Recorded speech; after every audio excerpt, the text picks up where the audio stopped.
Feliz terça-feira, Deus abençoe você e a tua família. Que você tenha um dia maravilhoso.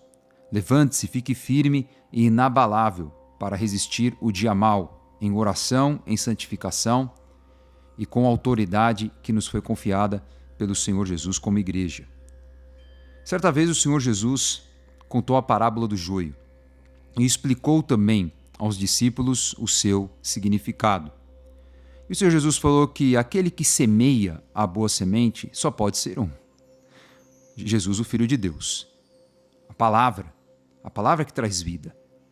O campo é o mundo. A boa semente, que são plantadas, que são produzidas por Cristo, são os filhos do reino, porque os filhos receberam o Filho e provém do Filho. Agora, o joio, que também foi ali semeado pelo inimigo, são os filhos do maligno. Então é o próprio diabo que contamina essas pessoas e que faz essas pessoas serem infrutíferas, porque assim é o joio. A colheita é o fim dos tempos. E quem são os cefeiros? São os anjos. Então o Senhor Jesus permitiu que crescessem juntos, porque tem o tempo certo da colheita, para não prejudicar o trigo. Assim como o joio é colhido e jogado no fogo, assim será no fim dos tempos. O Senhor Jesus mandará aos seus anjos, que ajuntarão do seu reino todos os que servem de pedra de tropeço e os que praticam o mal. E o que vai acontecer com esses? O joio. Ou os joios, né? Os lançarão na fornalha acesa, e ali haverá choro e ranger de dentes, ou seja, estarão na morte eterna. Então os justos resplandecerão como o sol, no reino de seu Pai.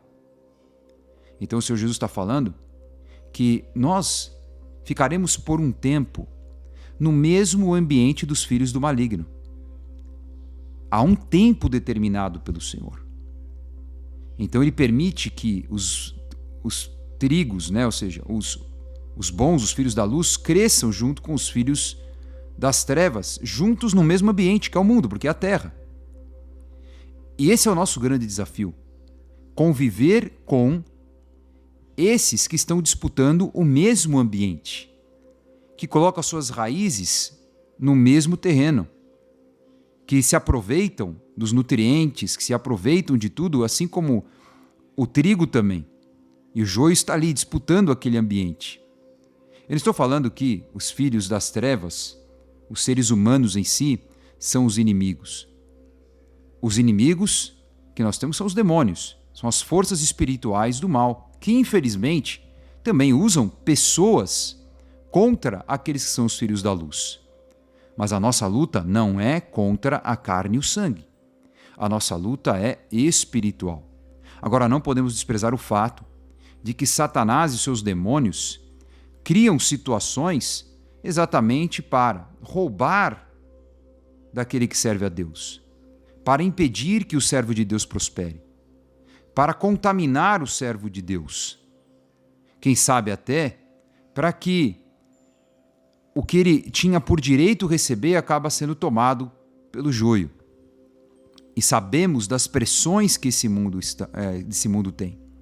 Por isso que é tão importante você vigiar e entender o ambiente de guerra que você está.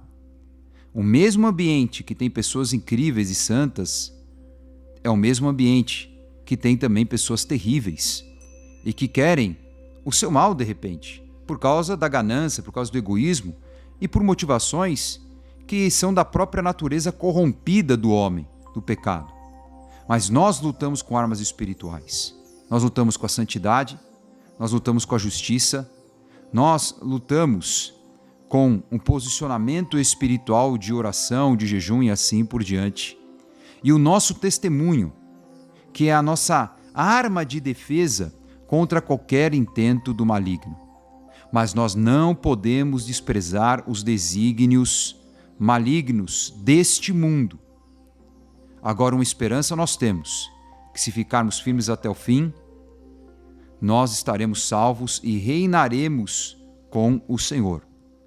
E aqueles que infelizmente rejeitaram o Senhor, aqui a parábola é muito clara, aqueles que realmente são filhos do maligno, esses, infelizmente, sofrerão a morte eterna com o próprio diabo.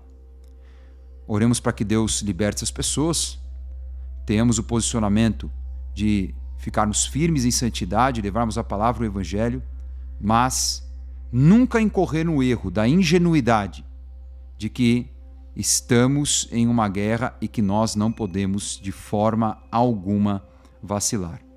Tome bastante cuidado e fique firme no Senhor. Vamos orar?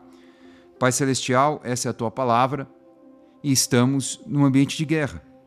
Um ambiente que tem o bem e um ambiente que tem o mal. Porque isso se manifestou desde o Éden. Mas o Senhor nos cobre de autoridade, sabedoria, graça e discernimento para não cairmos nas artimanhas do maligno, ficarmos firmes em santidade e inabaláveis e realizarmos a sua boa vontade. Por isso, guarda o nosso coração.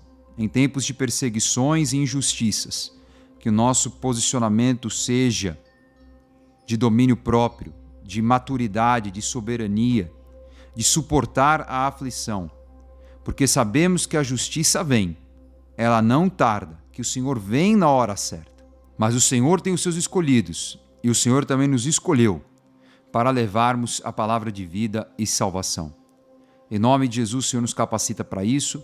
Tem misericórdia das nossas famílias, tem misericórdia dos nossos amados, que a Tua palavra de vida e transformação se multiplique e que nós vejamos, Senhor, todos os nossos amados confessando que Tu és o único Senhor e Salvador. Restaura os lares, cura os enfermos, liberta os cativos, ouve a oração do Teu povo e os abençoa em nome de Jesus. Amém. Que Deus te abençoe grandiosamente, fique na paz, tenha um dia maravilhoso e até amanhã.